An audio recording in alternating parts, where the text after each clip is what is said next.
ատոմային իրարանցում։ Մարդիկ, երևույթներն ու դեպքերը լրագրողակադիկնորինակ տեսանկյունից բարի երեկո, դուք դիտում եք հատուկ ռեպորտաժը։ Ճապոնիայի երկրաշարժը գուցե այդքան ողբերգական չընկալվեր, եթե մարդկային զոհերից բացի մեծ չլիներ նաև Ֆուկուսիմա ատոմակայանից ամբողջ տարածաշրջանը ռադիացնելու իրական վտանգն ու արդեն ռադիացված միջավայրը։ Երկրաշարժի վնասը մեծ հաշվով նույնիսկ այդ նահանգի համար այնքան հաղթահարելի գումար է, որ դրանով ճապոնացիները չեն մտահոգվում, այդ մասին չեն էլ խոսում։ Գերխնդիրը ատոմակայանի ռեակտորը սառեցնելն է, որն այդպես էլ չի հաջողվում։ Ու հենց Ֆուկուսիման պատճառ դարձավ, որ ամբողջ աշխարհում խոսեն ատոմային էլեկտրակայանների անվտանգ շահագործման մասին։ Այս առիթով ամենաթեժ քննարկումները Ռուսաստանում են, չէ՞ որ Ռուսատոմէներգոն այսօր ատոմային շինարարական ամենախոշոր ընկերություններից է, ու հետաքրքրական է, որ բոլոր ռուս առաջատար ատոմային մասնագետները, որպես երկրաշարժային գոտում անվնաս աշխատող ու փորձով ապացուցված կայան մատնանշում են հենց հայկական մեծամորը։ Իսկ ինչ է մտածում այս մասին մեծամորում, մարզում ու քաղաքում։ Այս հարցով եւ նրանցով հետաքրքրված հատուկ ռեպորտաժի թիմը մեկնել է երկրի ամենաէներգետիկ քաղաքը։ Գոհար Մանուկյանն այցելել է մեծամորի ատոմակայան, պարզելու համար, թե որքանով է անվտանգ ու երկրաշարժադիմացկուն կայանը, ինչու են այժմյան էներգետիկների ծնողներն ու համերկրացիները պայքարում 88-ին ատոմակայանը փակելու համար եւ ինչպես եղավ, որ այն վերաբացվեց։ Ովքեր են մեր ժամանակների ու նոր սերնդի էներգետիկները։ Պարզվեց կայանն ունի իր ավանդույթները, իր մասին լեգենդները եւ նույնիսկ նորեկներին դիմավորելու հատուկ կարգ։ Դա մեծ աղետի պատճառ կդառնա։ Եվ որը խիստ վտանգավոր է եւ կարող է նույնիսկ այդ ճանապարհով լուծել հանրապետության լինել չլինելու հարցը։ Հրաժարվել այդ աղբից։ Մենք այստեղ էլեկտրոէներգիայի սող չենք։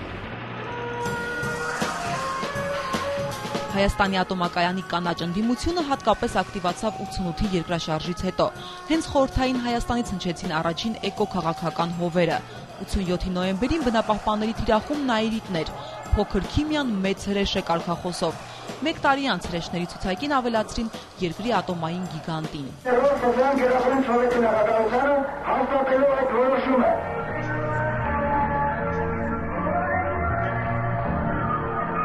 Ատոմակայանի տարածքի ընտրությունը եւ հետագայում նաեւ նրա շինարարությունը կատարվել է այնպիսի տարածքում, որը կտրականապես հակասում է գործող սանիտարական պահանջներին։ Հայաստանում մոլեգնեց ատոմակայանի մոտալուտ պայթյունի մասին անվերջանալի սերիալ։ Կանաչների սցենարով հրաբուխի խառնարանից լավան դուրս էր ժայթքելու։ Ցնցելու էր երկրակեղևը։ Հայաստան իր 4 հարևանների եւ 6 բարեկամ ժողովուրդների հետ լավագույն դեպքում տալու էր անձեռուոտ սերունդ։ Ես կուզենայի ցույց տայի ձեզ մի նկար այս երեխայի նկարը, որը ծնվել է Չեռնոբիլի ողբերգությունից հետո։ Գիտեք ինչ, սա այն մեծ ողբերգությունն է, որից մենք չենք կարողանա խուսափել, եթե վթարը տեղի ունենա։ Երկրի առաջին էկոակտիվիստներից էր այդ տարիների նախարար Կարինե Դանիելյանը, ատոմակայանը մեկընդմիշտ կողպելու կոչի հեղինակը, նույն ինքը, ում գլխավորությամբ էր կառավարվում հատուկ հանձնաժողովը, որն էլ կայացրեց ատոմակայանի փակման մասին որոշումը։ Եկանք այն եզրակացության, որ աննպատակահարմար է այսօր գումարներ ներդնել եւ վերագործարկել ատոմակայանը։ Հայաստանի Կոմկուսի կենկոմը ստացավ 24 գիտնականների ստորագրությամբ դիմում, ուր հարցականի տակ էր դրվում ատոմակայանի նպատակահարմարությունն Արարատյան դաշտավայրում։ ԽՍՀՄ կառավարության հատուկ որոշումը չուշացավ, 880 կՎտ հզորությամբ ատոմակայանի ծուխը մարեց։ Այդ ատոմային էլեկտրականի ինչ էլ ուզում ենք անենք, չենք կարող բերել այն վիճակի, որպեսզի նա անվտանգ շահագործման ենթարկվի, եւ դա մեր էներգետիկայի, մեր հավոտ հարցերի լուծման մեջ շատ համեստ տեղ է գրավում։ Առանց այլընտրանքային նոր էներգետիկ աղբյուրի տեղը ցույց տալու կանգնեցվեց ամենամեծ էներգաարտադրողը։ Երկիրը հայտնվեց էներգետիկ ճգնաժամում։ 92-ից 95 թվականներին ոչնչացվեց 27000 հեկտար անտառ, հատվեց 7000 հեկտար անտառային ծածկույթ։ Հայաստանի կանաչ տարածության 70%-ն այսօր կազմալուծված է։ Էկոհայրենասիրության քամիները Հայաստանից քշեցին ավելի քան 1 միլիոն բնակչի։ Փակված ատոմակայանին փոխարինեց նավթի ու կերոսինի ձախ բիզնեսը, ձախ լարանցումները, չծնված երեխաները, սառած երկիրը։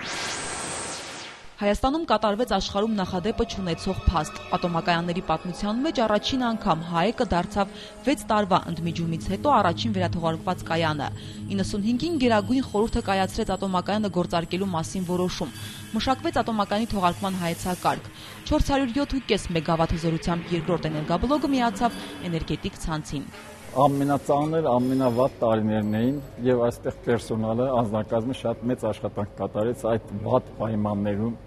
առանց վատ ֆինանսավորման պայմաններում, ոչ լավ աշխատանքային պայմաններում թողարկեցինք երկրորդ էներգաբլոկը եւ Հայաստանի վիճակը, ինչպես տեսնում եք, թողարկումից հետո լավացավ։ Կայանի գործարկումից հետո գլխավոր խնդիրն էր հավաքել կայանի գենոֆոնդը։ Մասնագիտական ներուժը գրեթե փոշիացել էր, աշխատանքի մեկնելով տարբեր երկրներ։ Հովհաննես Կոկչյանը 5 տարի Գերմանիայում էր, երբ սկսվեց կայանի գործարկումը, նրան փնտրեցին ու գտան։ Ատոմակայանի աշխատողի առաջնային խնդիրը դա անվտանգության կուլտուրայի ապահովումն է։ Մենք ձեններ ենք լսում, տեսնում ենք էլ, երբ որ վթարալում Անց գոռում, որտեղ ես կլսես։ Ձայնը կլսեն նաև Մագատեում, ու միանգամից ոտքի կկանգնեն։ Ատոմակայանի ամեն մի քայլը նրանց հսկողության տակ է։ Կազմակերպության վերջին հաշվետվությունն արձանագրել է. ատոմակայանը սեյսմիկ առումով անվտանգ է։ Այստեղով նույնիսկ անցել են թուրքերը, համոզված, որ տարածաշրջանը գոնե այստեղից ցնցվելու հիմքեր չունի։ Մագատեն շահագործման վերջնաժամկետ է սահմանել 2016 թվականը։ Վերաթողարկումից հետո ԱԻԿ-ի անվտանգության բարձրացման նպատակով Հայաստանի կառավարությունը հատկացրել է $7 միլիոն, Ռուսաստանը տրամադրել է 240 միլիոն ռուբլի։ Ընդհանուր հաշվով վերագործարկումից հետո ներդրվել է $90 միլիոն։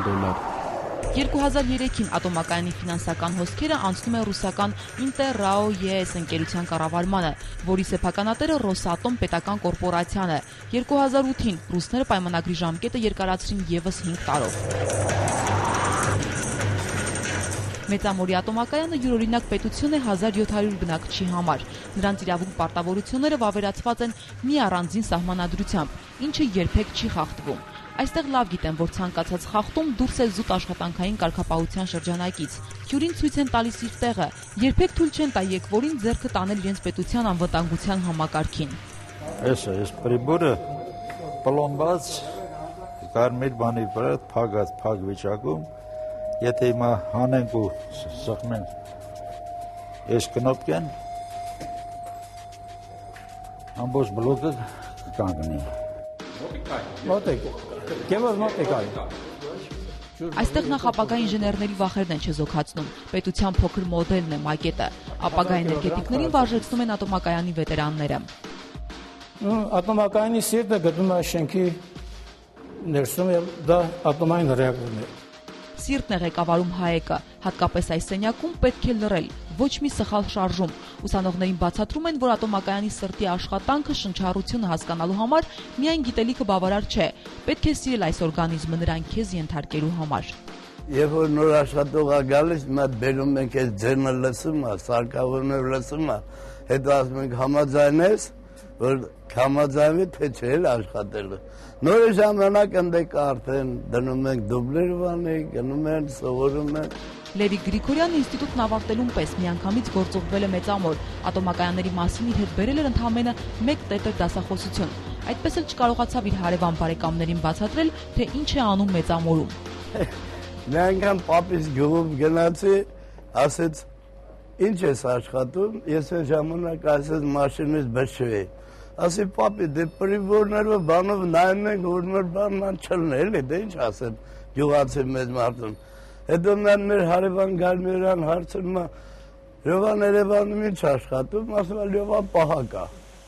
Այսօր մեծամորի ատոմակայանն ապահովում է Հայաստանի էներգարտադրության մոտ 45%-ը։ Տարեկան տալիս է ավելի քան 2.5 միլիարդ կիլովատ-ժամ էլեկտրաէներգիա։ Գործող երկրորդ ռեակտորը նախատեսվում է կոնսերվացնել 2016-ին, երբ կլրանա նրա շահագործման 30-ամյակը։ Ծերությունն անխուսափելի է։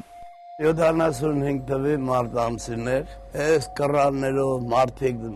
բրճուրնի նման էսյանի անտես գնում էր, եկանք ու տեսանք ու մնացինք, մինչև մեր մնացինք ստեղ, արդեն 34 տարի։ 3-2-1 ինժեներներից մեկը սեղմեց կարմիր կոճակը և 880 մեգավատ հզորությամբ ատոմակայանը միացավ հանրապետության էներգացանցին, հնչեց խորհրդային օրհներգը։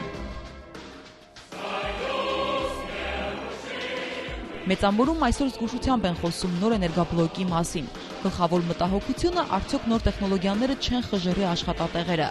Ամեն դեպքում այս 30 տարիների ընթացքում Հայաստանի էներգետիկ ամենամեծ ձեռքբերումը ոչ թե կայանն է, այլ այն աշխատացնող մարդիկ, էներգետիկները։ Փոքր ատոմի մեծ ինդուստրիան չէր կայանա առանց նրանց մեծ նվիրումի։